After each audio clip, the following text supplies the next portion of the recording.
Shalom saudara-saudara. Hari ini saya ingin menyampaikan pada saudara, awas jangan tergoda. Saudara, iblis itu memberikan pencobaan. Ada pencobaan yang langsung menyebabkan kita menderita, penyakit, malapetaka. Saudara-saudara, tapi ada juga pencobaan yang kelihatannya menyenangkan, menggoda. Karena memenuhi hasrat daging kita. Dan tidak jarang orang tergoda, dia lakukan tawaran iblis dan akhirnya adalah kebinasaan juga. Contohnya Hawa. Hawa itu lihat buah pohon pengetahuan baik dan jahat itu, memang kelihatannya buah itu enak ya, sedap, sangat bermanfaat. Jadi hasil dagingnya diambil dan hasilnya ada kebinasaan. Daud, seorang yang sukses, dalam 2 Samuel pasal 12 diceritakan, dia sakit santai, iseng. Dia lihat perempuan mandi dan dia jatuh dalam perzinahan dengan perempuan itu, yaitu Batseba namanya. Salomo, orang yang cerdas, kaya raya, dia jatuh dalam godaan untuk coba-coba. Memang sifat orang pintar adalah suka coba-coba. Dalam Pengkhotbah pasal yang kedua dikatakan, dengan kekayaan dan kepintarannya, Salomo mencoba segala hal untuk mencari kesenangan, dan pada akhirnya dia dengan kecewa, dia melihat bahwa hidupnya hancur. Dan dia bilang, ternyata semuanya sia-sia. Sudah terlambat. Orang menderita itu juga sering digoda oleh iblis.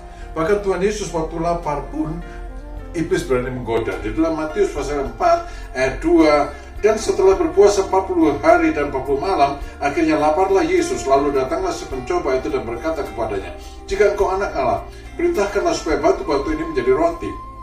Tapi Yesus menjawab, ada tertulis manusia hidup bukan dari roti saja, tapi dari setiap firman yang keluar dari mulut Allah. Saudara, Tuhan Yesus setelah berpuasa 40 hari lapar. Lalu iblis dengan beraninya dia menggoda Tuhan Yesus. Suruh makan, batu suruh jadikan roti. Lihat sepintas lalu, itu kan tidak berdosa. Tapi Tuhan Yesus tidak tergoda karena dia tahu firman Tuhan itu benar-benar tertanam dalam hatinya. Dia tahu itu bukan jalan dari Tuhan. Saudara-saudara, pada saat sekarang ini banyak orang susah. Dengan kejam, iblis memakai orang-orang berjahat untuk menggoda. Hampir setiap hari saya terima tawaran hutang. Cukup dengan BPKB motor, cukup dengan BPKB mobil, dalam 1 jam uang cair. Saudara-saudara, kalau godaan ini diterima, saya akan hancur. Dan hutang bukan jalan dari Tuhan. Dalam Roma pasal 13 ayat 8, janganlah kamu berhutang apa-apa kepada siapapun juga. Tawaran yang investasi dengan keuntungan yang menggiurkan. Dalam keadaan seperti sekarang ini, orang berinvestasi harus hati-hati. Ini orang-orang susah ditawari investasi. Kamu taruh 1 juta nanti dapat 15 juta. Kamu taruh 2 juta kamu dapat 30 juta.